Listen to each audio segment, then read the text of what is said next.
오늘 우리 주님께서 주신 말씀 대독해 주시겠습니다. 마태복음 4장 17절로 22절, 마태복음 4장 17절로 22절 본문을 대독하겠습니다. 이때부터 예수께서 비로소 전파하여 이르시되 회개하라 천국이 가까이 왔느니라 하시더라. 갈릴리 해변에 다니시다가 두 형제 곧 베드로라 하는 시몬과 그의 형제 안드레가 바다에 금을 던지는 것을 보시니 그들은 어부라. 말씀하시되 나를 따라오라. 내가 너희를 사람을 낚는 어부가 되게 하리라 하시니 그들이 곧 그물을 버려두고 예수를 따르니라. 거기서 더 가시다가 다른 두 형제 곧 세베대의 아들 야고보와 그의 형제 요한이 그의 아버지 세베대와 함께 배에서 금을 깁는 것을 보시고 부르시니 그들이 곧 배와 아버지를 버려두고 예수를 따르니라. 아멘. 아멘. 아멘.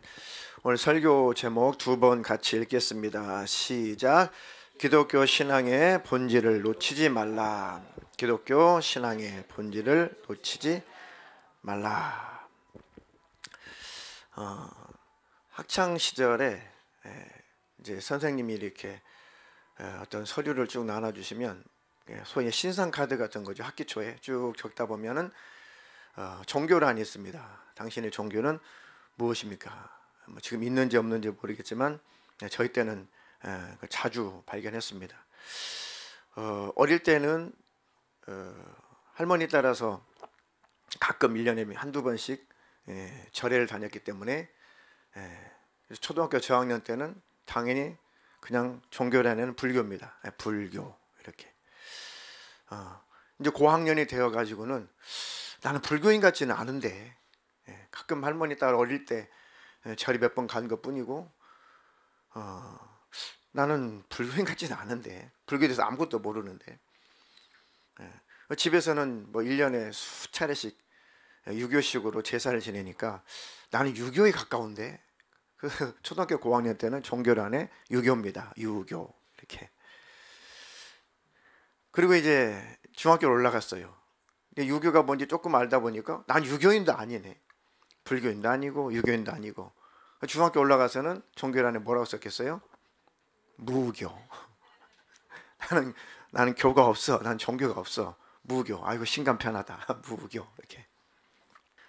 중3 때 축복의 만남을 하나님이 아주 강제로 주셨는데 훌륭한 선생님 만났어요. 그 장로교의 수석 장로님이신데 얼마나 이 전도 열정이 대단하시던지 하여튼 뭐 아침 저녁으로 그냥 예수예요. 예수. 오직 예수입니다. 뭐 지금 아마 그렇게 하기 힘들겠죠. 저희 때만 해도 그것이 허용이 되고 아무렇지도 않은 때였습니다. 아침이면 1분 드라마 해줄게. 야, 올해는 선생님 잘 만나가지고 참 재밌는 선생님 만났다. 1분 드라마는 뭐냐? 신약 예수님 얘기를 1분 드라마요. 1분 드라마로 끝나겠어요? 반드시 10분 이상 지나갑니다. 그럼 큰일 났다. 올해는 망쳤어. 저 예수쟁이 선생을 만났으니 아이고 따분해. 오후에 이제 종례 시간이잖아요. 야, 진짜 오후에는 더 재밌는 얘기 해줄게. 5분 드라마 해줄게. 오후에는 정말 5분 드라마 해준다니까 진짜 믿었어요. 오후에는 뭐요? 구약 얘기. 아침은 신약, 오후에는 구약. 5분 드라마가 5분으로 끝나겠어요? 50분 드라마가 돼요. 구약 얘기는 길잖아요. 와, 한 달 동안 얼마나 막 짜증을 부렸던지. 제 키가 좋은 말로 아담에서 맨 앞줄이나 두 번째 줄 이상을 벗어나질 못했어요. 그러니까 맨 앞줄이나 두 번째 줄에 앉아가지고 그 듣기 싫은 소리를 들어야 되는데 너무너무 힘들었습니다. 근데 신기하게 이 가랑비에 옷 젖는다고 하나님 말씀은 살아있고 운동력이 있어요. 활동성이 있습니다. 아무리 듣기 싫어도 들을 수밖에 없잖아요. 저희 때만 해도. 그러니까 듣다 보니까 어라 이거 정말 하나님이라는 신이 있으면 어떡하지? 천국은 안 가면 그만인데 지옥에 가면 큰일 나겠더라고요. 좀 이해가 되시죠?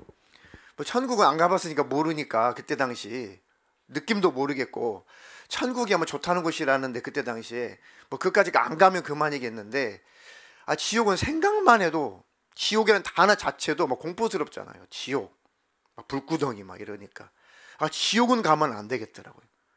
처음에 귀를 기울인 게 지옥 가기 싫어가지고 이제 그 말씀에 귀를 기울이기 시작한 겁니다.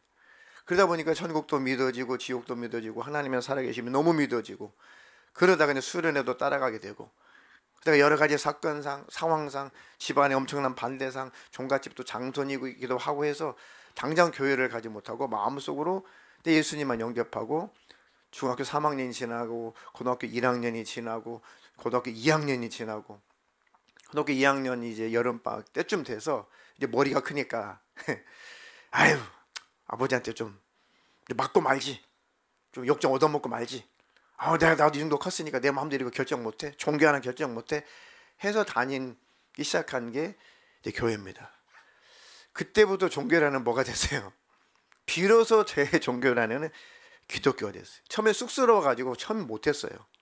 성령 받기 전까지는 종교란에 기독교 쓸 수 없었습니다.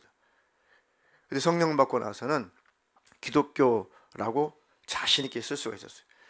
그리고 거기다가 더 누가 나 좀 쟤는 교회 다니는 사람, 쟤는 예수 믿는 사람, 아이고 쟤는 예수 믿는 사람이 돼버렸다 라고 누가 제발 조롱해도 좋으니까 누군가가 날 좀 그렇게 인정해 줬으면 좋겠어요. 왜냐하면 그때 당시 성령을 받고 막 주님과의 관계가 뜨거웠어야 되는데 교회는 다니는데 머릿속으로 믿어지는 예수가 가슴속으로 안 믿어질 때였어요. 정말 주님 예수님 만나고 싶었는데 잘 못 느끼겠는 거예요. 정말 하나님 나를 알고 있나? 하나님 나를 정말 기억하고 있나? 나 정말 예수 믿는 사람 맞는가?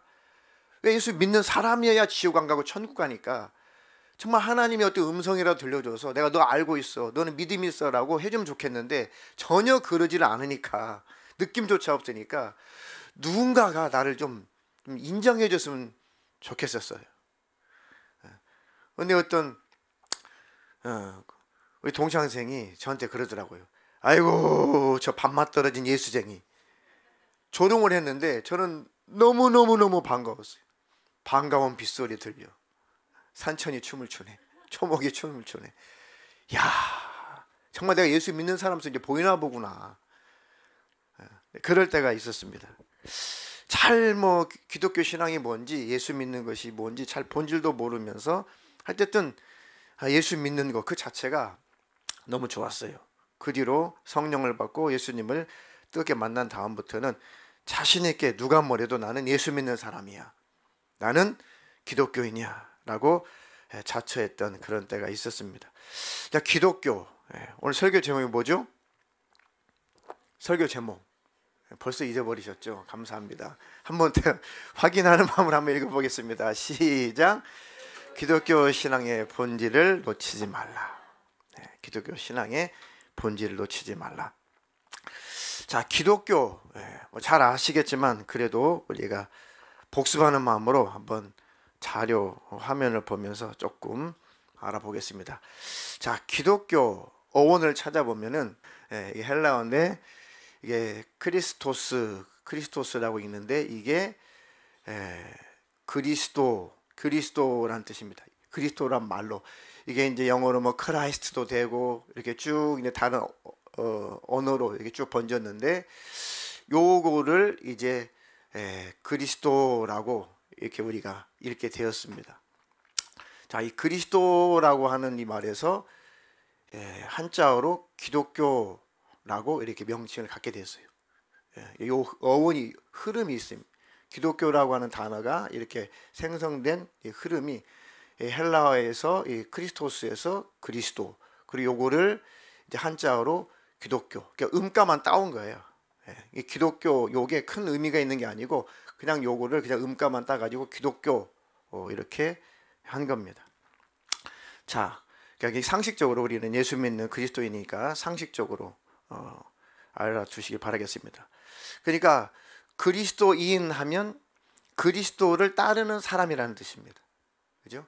기독교인은 그리스도인, 크리스토스의 사람, 크리스토스는 그리스도의 사람, 그리스도는 누구예요? 예수님. 그리스도란 말은 구약의 메시아라는 그 뜻을 헬라어로 가져와서 크리스토스라고 바꾼 거예요. 그러니까 같은 겁니다. 구약의 메시아, 신약에서는 그리스도 같은 의미예요. 그러니까 그리스도 하면은 기름 부음을 받은 자, 하나님으로부터 보내심을 받은 자, 우리의 구원주, 우리의 왕, 우리의 영원한 선지자, 우리의 영원한 대제사장. 누구예요? 유일한 예수님밖에 없죠. 그러니까 그리스도 하면 우리는 예수 그리스도, 우리 이렇게 이해하면 됩니다. 그러니까 그리스도인 하면 뭐예요? 그리스도를 믿고 따르는 사람. 이 그리스도인, 나는 그리스도인입니다 라고 하는 그 말 속에 기독교의 모든 본질이 다 들어있어요. 나는 예수님을 믿고 따르는 사람입니다. 정명석이를 따르는 사람, 정명석교. 장길자를 따르는 사람, 장길자교. 이만희를 따르면 이만희교. 다른 교주를 따르면 그 교주의 사람. 정명석의 사람, 장길자의 사람, 이만희의 사람, 이재록의 사람. 그죠? 우리는 누구? 예수의 사람, 그리스도의 사람. 설교 다 끝났어요. 그것만 기억하시면 돼. 나는 죽을 때까지 누구의 사람이 아니야. 나는 죽을 때까지 그리스도인이야. 나는 예수의 사람이야. 나는 예수님을 믿고 예수님을 따르는 사람이야.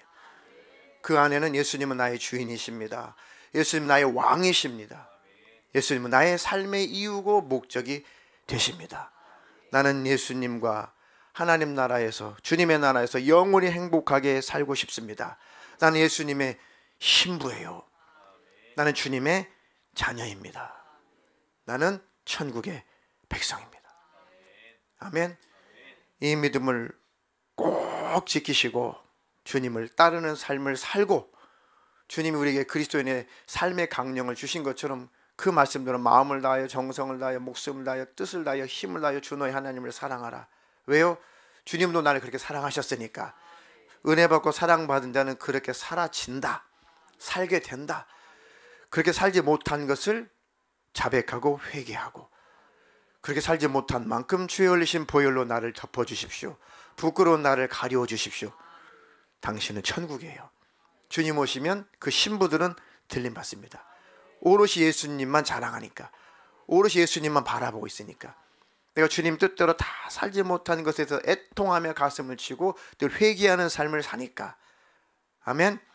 그는 예수님의 어여쁜 신부로 주님 오실 때 흠도 없고 점도 없는 자로 인정받고 들려 올라갈 것입니다. 그게 바로 기독교인이에요. 그리스도인입니다. 그 그리스도인이라고 처음으로 일컬어진 그 교회가 안디옥 교회죠. 안디옥 교회가 기가 막히게도 어디에 있었습니까? 지금 지진나서 너무 고통당하고 있는 터키, 옛날에 터키, 요즘은 튀르키예로 그 국가명이 바뀌었죠. 그 시리아 그 접경 지역에 큰 지진이 났잖아요. 그 터키 지역, 거기에 계시록 기록된 그때 당시 교회 대표성이었던 그 소아시아 7교회, 그리고 이 바울과 바나바가 전 유럽의 전 세계에 복음을 전했던 선교의 본거지 안디옥 교회, 그 안타키아, 안디옥, 우리말로 안디옥으로 번역했죠. 지금도 그 지역이 그대로 있어요. 안타키아로. 안타키아, 안티오키아, 뭐 발음 차이인데 안타키아라고도 하기도 하고 안티오키아라고도 하기도 해요. 지금 여전히 그 지명이 그대로 살아 있습니다. 한글로 번역할 때 안디옥으로 번역을 하는 거죠. 그곳에서 비로소 많은 세상 사람들이 저거는 신기하다. 저 사람들은 그 예수를 그리스도로 믿고 그 그리스도를 쫓아다니는, 그리스도를 추종하는, 아니 십자가에 매달려 죽어버린 그 예수가 부활했다고 쫓아다니는 저 그리스도인들, 사실은 처음에는 손가락질 당하는 그 이름이었어요. 저거 예수가 부활했다고 쫓아다니는 저거 그리스도인들이라고 했는데 그것이 우리의 정체성이 돼버린 겁니다. 그래, 아무리 너희들이 손가락질해도 나는 그리스도인 맞아. 너희들은 예수가 어디가 부활했냐고 우리를 미치광이 취급하면서 손가락질 하지만 나는 손가락질 당해도 좋아. 나는 예수님 부활했다는 걸 믿어. 아이고 저거들 그리스도인이야 라고 손가락질 하지만 나는 손가락질 받아도 좋아. 나는 그래도 여전히 그리스도인이야. 그 정체성이 분명해졌던 그곳이 안디옥 교회입니다. 사도행전 11장 24절로 26절까지 읽겠습니다. 바나바는 착한 사람이요 성령과 믿음이 충만한 사람이라 이에 큰 무리가 주께 더하여지더라. 바나바가 사울을 찾으러 다소에 가서 만남에 안디옥에 데리고 와서 둘이 교회에 1년간 모여 있어 큰 무리를 가르쳤고 제자들이 안디옥에서 비로소 그리스도인이라 일컬음을 받게 되었더라. 아멘. 안디옥에서 비로소 그리스도인이라 일컬음을 받게 되었다. 그러니까 그리스도인, 기독교인이라고 처음 우리가 일컬음을 받게 된 게 안디옥 교회란 말이에요. 근데 다 그 지역의 기독교가 다 무너지고 교회가 다 회파되고 다 사라지고 그냥 박제만 했어요. 그냥 박물관 교회가 돼버렸죠. 90몇 % 이상이 무슬림으로 그 지역이 다 바뀌어버렸습니다. 안타깝죠. 영육간이 안타까운 나라입니다. 지금도 거기 선교사님들이 많이 활동을 하고 있습니다. 자, 기독교의 본질을 망각해버리면은 껍데기만 남는 거예요. 이방 종교화 돼버리는 겁니다. 대한민국 한국교회는 절대 그러지 않도록 살아있어야 됩니다. 우리가 그 자리를 잘 지켜야 됩니다. 그래 우리 자녀들이, 우리 자손들이 제대로 복음을 듣고 구원받을 수가 있어요. 아멘. 하나님 우리부터 항상 기독교회, 그리스도교회의 본질을 잘 알고 지키게 하여 주시옵소서. 그리스도인, 기독교인의 본질이 뭐라고요? 그 뜻대로 그리스도를 믿고 따르는 사람. 아멘. 하나님 나는 그리스도인입니다. 나는 기독교인입니다. 나는 예수의 사람입니다. 어떤 상황 속에서도 나는 여전히 그리스도인입니다. 자, 그것을 오늘 대독해 주셨던 마태복음 4장 17절로 22절에 그렇게 표현하고 있는 겁니다. 이때로부터 예수께서 비로소 전파하여 이르시되 회개하라 천국이 가까이 왔느니라 하시더라. 갈릴리 해변에 다니시다가 두 형제 곧 베드로라 하는 시몬과 그 형제 안드레가 바다에 그물을 던지는 것을 보시니 그들은 어부라. 말씀하시되 나를 따라오라. 내가 너희를 사람을 낚는 어부가 되게 하리라. 아, 나는 예수를 믿는 기독교인들은 예수를 따르는 사람이구나. 그리고 먼저 예수를 따르는 우리가 예수를 모르는 사람, 예수를 따르지 못하는 사람들에게 왜 예수를 믿어야 되는지, 왜 예수를 따라야 되는지, 왜 예수께로 와야 되는지 그들을 잘 낚아가지고 예수님께로 인도하는 것이 나의 정체성이구나. 그 세상에서 나는 빛이 되어야 되는구나. 세상에서 나는 소금이어야 되는구나. 누구를 나타내는? 예수를 나타내는. 이것이 바로 그리스도인의 본분인 것이죠. 아멘. 회개하라, 회개하라. 뭘 회개해야 돼요? 그렇게 그리스도인답게 살지 못한 것을 회개하는 것입니다.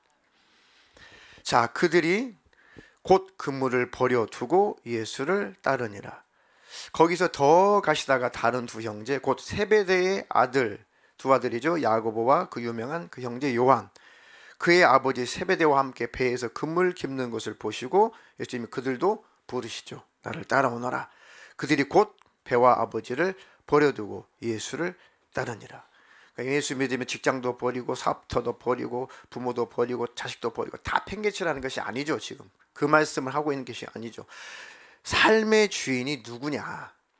삶의 우선권은 누구에게 있느냐? 나는 누구의 것이냐? 나의 왕은 누구시냐? 늘 말씀하고 계시는 거죠. 네. 이단들은 이런 것들을 왜곡해가지고 잘못된 교리를 만들어내죠. 그렇지 않습니다. 이 구절만이냐요? 이 구절만 있는 것은 아니잖아요. 너의 친족, 너의 가족들을 외면하고 가족들을 잘 돌보지 않으면 불신자보다 못하다는 구절도 있잖아요. 그러니까 성경 전체를 볼 때 나는 어떤 상황 속에서도 내 삶의 주인은 예수시다. 내가 어떤 선택을 해야 될 때 가장 중요한 것은 예수님이 뭘 원하시느냐. 이것을 예수님께 우선권을 두는 것이다. 내 선택의 기준은 예수님의 뜻이다 를 말씀하고 있는 것입니다. 아멘. 그렇게 사는 것이 그리스도인이다. 그렇게 사는 것이 기독교인이다. 그렇죠, 문 집사님. 아멘. 자, 그러니까 오직 예수가 나의 삶의 주인이고 오직 예수 그리스도를 따르는 사람이어야 되는데 내 가슴 속에, 내 중심 속에 다른 왕이 있으면, 다른 주인이 있으면 이게 내 신앙이 변질되어 간다. 교회 안에 다른 존재가 주인이 되면 교회가 타락하고 변질되어 간다. 종교화되어 간다. 이방 종교화되어 간다. 이게 너무 안타깝고 너무 슬프게도 기독교 역사를 보면은 수세기 동안 너무너무 적나라하게 그 역사가 잘 기록되어 있어요. 자, 오늘은 특별히 이 부활절, 그다음에 사순절, 여러분 잘 못 들어보셨겠지만 사육제, 그다음에 제수요일, 이런 것을 조금 가르쳐 드리려고 합니다. 얼마나 우리가 예수를 놓쳐버리면 얼마나 타락할 수가 있는가, 얼마나 잘못된 길로 갈 수가 있는가, 예수를 놓쳐버리면 얼마나 껍데기만 남을 수밖에 없는가. 그래서 기독교 역사상에 쭉 나와 있어요.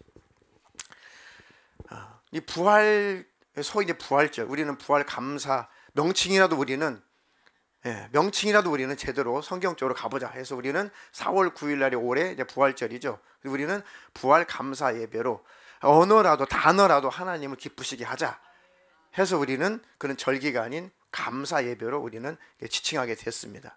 그러니까 어쨌든 날짜는 4월 9일인데 매년마다 바뀌죠. 부활 감사 예배 주일이 매년 바뀝니다. 그게 언제 확정이 됐냐면은 사실 300 AD입니다. 325년에 이 그 니케아 공회에서 부활절, 그때는 부활절이 지역마다 다 달랐어요. 부활절이 딱 정해진 게 아니고 예수님이 부활하심이 기독교 안에서는 최고로 중요한 신앙입니다. 최고로 중요한 신앙이에요. 어떤 타종교도 부활을 말하는 종교는 아무 데도 없어요. 왜요? 자기들이 믿고 따르는 그 교주가 살아나지 못했거든요. 시타르타가 살아나지 못했잖아요. 그 붓다가 살아나지 못했잖아요. 그렇죠? 그러니까 어떤 종교도 기독교 흉내낼 수 없는 한 가지가 부활이에요. 우리 기독교만 부활이 있습니다. 왜? 실제 예수님 부활하셨으니까. 그러니까 부활 감사 예배가 굉장히 의미 있는 날이죠. 그래서 이 날을 우리가 잘 하나님 앞에 감사해서 예배하도록 우리가 부활절을 만들자 해서 과거에 부활절로 만들었는데 우리는 부활 감사 주일이지만, 자, 부활절은 춘분이 지난 다음, 그러니까 전 교회가 통일하게 된 게 춘분이 지난 다음 첫 번째 보름달이 뜨고 주일, 음력으로 바꾼 거죠. 자, 이해되시죠? 춘분이 지나고 보름달이 뜨는 다음 주일. 그러니까 매년 바뀌는 거예요. 음력 때문에. 양력이 바뀌니까. 이해가 되시죠? 그래서 바뀌는 거예요. 여러분들 많이 들었던 단어 중에 우리 교회는 그걸 굳이 지키진 않는데 사순절이라고 아실 거예요. 자, 그 사순절은 부활절 기준으로 해서 그 전 40일 동안 예수님의 고난에 동참해보자 라고 만들어낸 겁니다. 좋은 의미예요. 이게 나쁘다는 게 아니에요. 그렇죠? 그 사순절, 지금 사순절 기간이잖아요. 사순절 기간 동안 늘 우리는 예수님의 고난, 십자가의 은혜를 기억해야 되지만 특별히 그 의미를 더 강화시키는 게 사순절이에요. 좋은 제도입니다. 그러니까 우리가 더 예수님의 그 고난의 의미를 더 되새겨보자. 40일 동안. 평소에 그렇게 해야 되지만 이 40일 동안만 그렇게 해보자. 그러니까 주일 빼고 40일이니까 뒤로 계산해 보니까 수요일이 돼요. 수요일.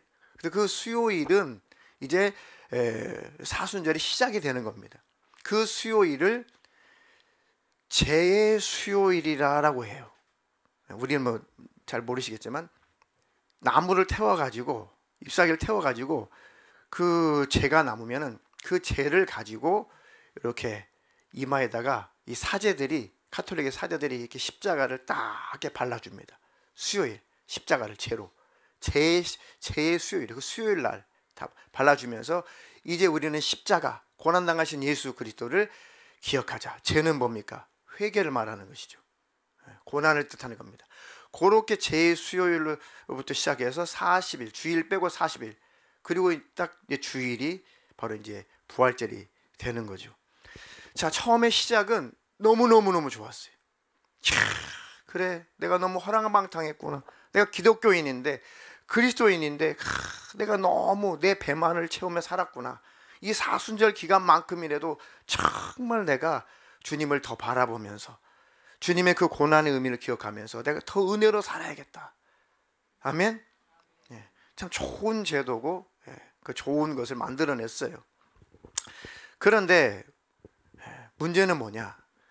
점점 그것이 하나의 종교화되고 예수는 빠지고 껍데기만 남다 보니까 사람들이 짜증이 나는 거예요. 짜증이 나는.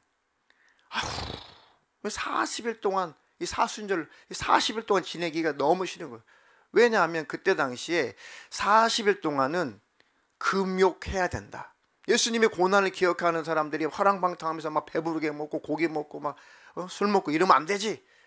그러니까 너무 이 의미를 모르니까 뭘 가르쳤냐면은 이 사순절만큼은 고기 먹지 마라. 사순절은 입에 절대 술 대지 마라. 사순절은 남자든 여자를 가까이 하지 마라. 사순절은 아주 금욕적으로 살아라. 그리고 그때 당시 사제들이 40일 동안 금식을 했어요. 금식을.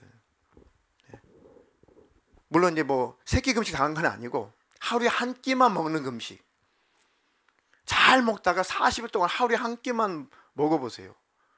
근데 처음에는 너무 순진한 사제들이 그냥 그 제도대로 그냥 하루에 한 끼만 먹고 40일을 견디자니 너무너무 힘들어요. 얼마나 고기 생각이 나든지 너무너무 힘들어요. 금욕적인 생활을 해야 되니까 너무너무 힘이 들어요. 그래서 뭐 어떤 말이 유행이 됐냐면은 제발 이 사순절 따위는 10년에 한 번만 돌아왔으면 좋겠다 가 유행어였어요. 사제들의, 종교 지도자들의 유행어가 이 쓸데없는 이 고통스러운 이 사순절은 10년에 한 번만 돌아왔으면 좋겠다. 이렇게 변질되어 가는 겁니다. 이렇게 예수가 빠지면은 이렇게 되는 겁니다. 그 의미가 사라져, 본질이 사라지면 이렇게 타락을. 그래가지고 좋아, 그러면은 너희들이 금욕적인 생활을 해야 되지만 그래 너희들 건강 해치면 안 되니까 홍합 같은 거 이런 해산물 먹는 것은 허용해 줄게. 그리고 육고기는 안 되지만 이 청어 같은 거, 꽁치 같은 거 이런 생선 먹는 것은 허락해 줄게. 그리고 너희들에게 이런 빵 먹는 거, 이런 프레첼 같은 거 빵 먹는 것은 너희들에게 제한을 두지 않을 테니까 그런 정도는 너희들이 먹을 수 있다. 그래 가지고 그걸 먹어가면서 40일 동안을 고기 먹고 싶어 가지고 아니 맨날 생선만 먹어보세요. 한두 개지. 그것도 맨날 홍합만 먹어보세요. 한두 개죠. 맨날 프레첼 빵만 먹어보세요. 한두 개죠. 그러니까 그것도 몇 개지. 하여튼 너무 싫었던 겁니다. 16세기 네덜란드의 기독교인 화가 중에 아주 유명한 화가, 저도 배운 거예요. 피에테르 브레헬, 아시는 분은 아실 겁니다. 그 피에테르 브레헬이라고 하는 이 기독교인 화가가 있는데 아주 유명한 화가인데 저도 그걸 보면서 깜짝 놀랐어요. 이야, 참 대단한 기독교인이구나. 정확하게 그때 당시에 잘못된 기독교상을 신교든 구교든 이 잘못된 이 그때 당시에 이 종교를 완전히 풍자해 가지고 완전히 뒤집어 까는, 목숨을 걸고 그린 이 화가입니다. 많은 작품이 있더라고요. 그 작품 중에 하나가 사순절과 사육제의 싸움. 자, 사육제를 먼저 설명을 해드려야겠네요. 사육제라고 하는 것은, 사순절은 이해가 되셨죠? 그러니까 사순절이 아무리 청어를 먹어도 돼, 너희들은 프레첼 빵은 먹어도 돼, 너희들 홍합은 먹어도 돼 해도 40일이라는 기간이 기니까 그래도 불평 불만이 많을 거 아니에요. 그러니까 이제 사제들이 뭘 허용을 해줬냐면은 하나님을 사랑하라, 예수님을 사랑하라. 그럼 견딜 수가 있다. 그러면 사순절 잘 견딜 수가 있다. 아, 우리 사랑하는데요. 좋아, 그러면 이거 한 가지 허락해 줄게. 사순절이 되기 전에, 사순절이 딱 시작하기 전에 일주일 동안 마음껏 고기 먹고 마음껏 너희들이 즐길 수 있도록 기간을 줄게. 이게 뭡니까 도대체가? 그러니까 사육제를 만들어 놓으니까 어떻게 하겠어요? 사육제를 만들어 놨어요. 어떻게 되겠습니까? 흥청망청. 마음껏 먹자, 마음껏 마시자, 마음껏 타락해보자. 그런데 나름 기독교인이니까, 신교든 구교든 기독교인이니까 부끄럽잖아요. 그래 뭘 착용하게 돼요? 가면을 착용하게 돼요. 익명성이 보장되는 거죠. 옷차림도 평소보다 다르게 하고 가면을 써요. 전혀 못 알아보게. 그래서 그 일주일 동안에 얼마나 문란한지, 그 사육제가 일주일 끝나고 난 다음에 수달 후, 1년 후에 사생아들이 넘쳐나요. 사생아들이 넘쳐나요. 그 7일 동안에 얼마나 문란한 짓을 많이 했는지 1년 후면은 교회에 버려진 아이들이 너무너무 많아요. 그 고아들을 데려다가 길러서 음악을 가르치는 사람이 그 유명한 비발디. 사계를 잡고 간 그 비발디. 그 불쌍한 고아들을 기독교 신앙을 잘 가르치고 음악이라도 잘 가르쳐서 애들을 잘 성장시켜야겠다라고 그때 바이올린을 가르쳤던 거예요. 그러니까 기독교 안에 바이올리니스트가 많잖아요. 그런 착한 일을 많이 했죠. 이 빨강머리 비발디. 원래 성직자였어요. 가톨릭 성직자였는데 그런 역사가 있습니다. 참 그래요. 그것을 꼬집고 그것을 풍자하고 그것을 폭로하느라고 이 피에테르 브레헬이 목숨을 걸고 16세기면은 굉장히 위험한 때입니다. 이런 그림을 그리기가. 그림의 이름은 사육제와 사순절의 싸움. 요게 요 반절로 쭉 그림을 나눠서 봐야 돼요. 쭉 반절로 나눠서 오른쪽은 사순절을 지키는 모습, 왼쪽은 사육제를 지키는 모습. 그림이 이제 작으니까 자, 요걸 좀 확대를 한번 해보겠습니다. 자, 요건 뭘까요? 지금 사순절을 지키고 있는 모습을 풍자한 겁니다. 네, 그림은 보이시죠? 네. 자, 사순절을 풍자하는 모습인데, 자, 여기에 아까 설명했던 청어, 생선이 있어요. 네. 이 노인분의 표정, 사순절을 지금 지키고 따르는 사람들의 얼굴 표정, 이 고통스러운 이 수레를 끌고 가는 이 고통스러운 표정, 이 무거운 짐을 지고 있는 사람, 이 고난의 빵을 상징하고 있는 프레첼 빵, 지금 과자죠, 빵. 아무런 의미 없이 아무런 딴짓하면서 쫓아다니는 이 행렬. 이게 뭘 말하냐면 아까 설명했던 대로, 자, 사순절이 이렇게 지겨운 거예요. 제발 사순절 좀 없었으면 좋겠다. 이 청어 40일 동안 먹자니 지겹다 지겨워. 요 프레첼 빵 요것만 먹자니 지겹다 지겨워. 아, 이 끌고 가는 모습 괴롭다, 고통스럽다.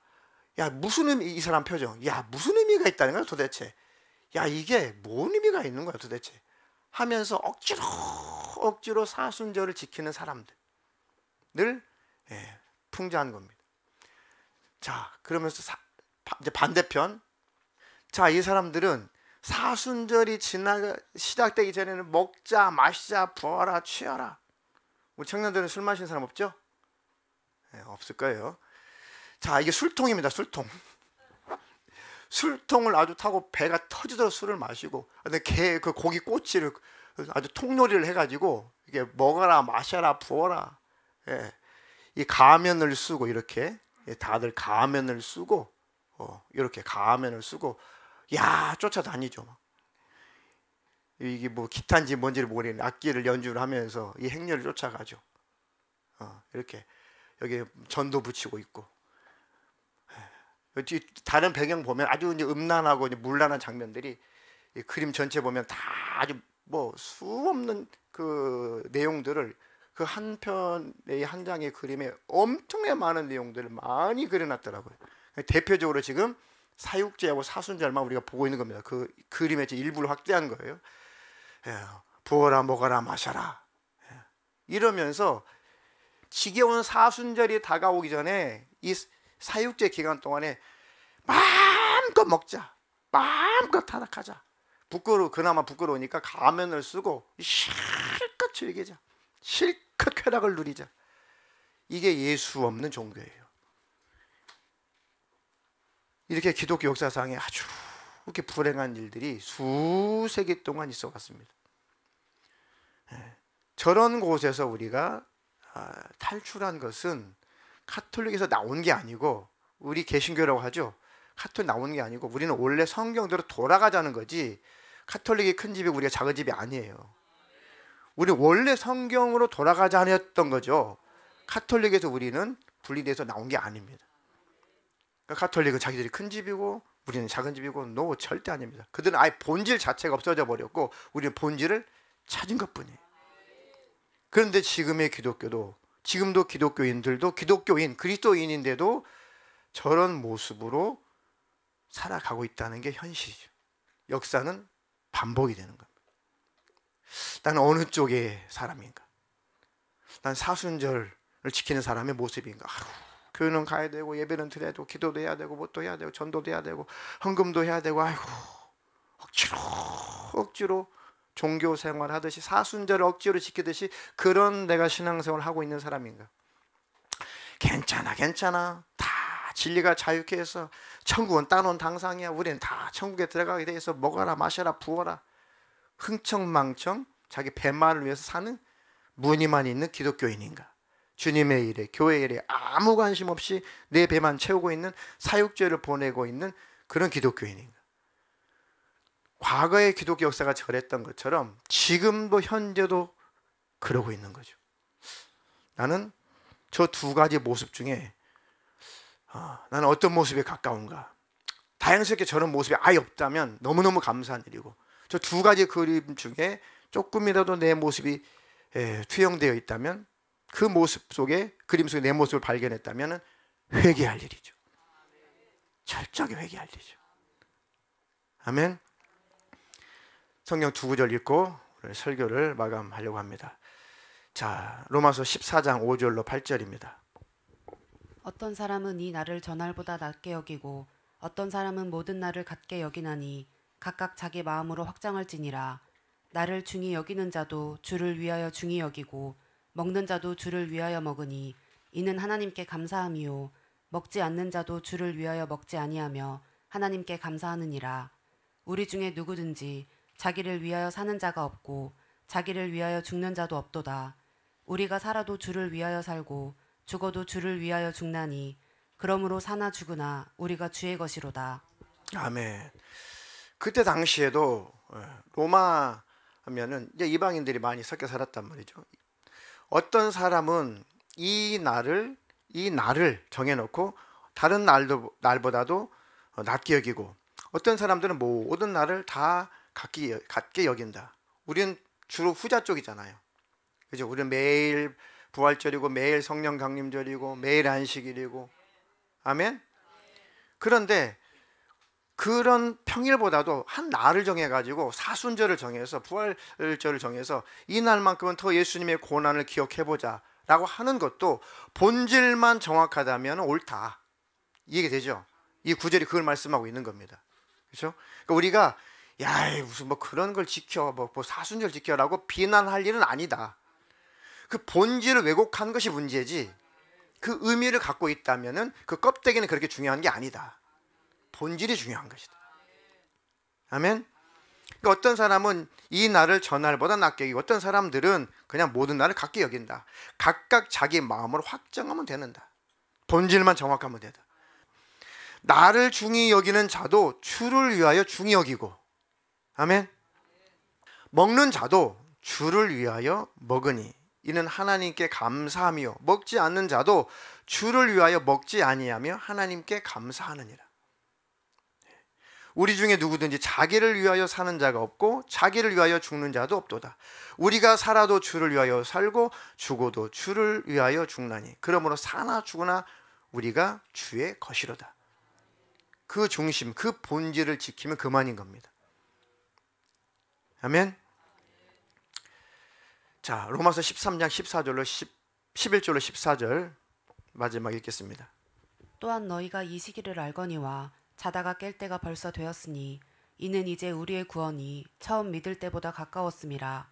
밤이 깊고 낮이 가까웠으니 그러므로 우리가 어둠의 일을 벗고 빛의 갑옷을 입자. 낮에와 같이 단정히 행하고 방탕하거나 술 취하지 말며 음란하거나 호색하지 말며 다투거나 시기하지 말고 오직 주 예수 그리스도로 옷 입고 정욕을 위하여 육신의 일을 도모하지 말라. 아멘.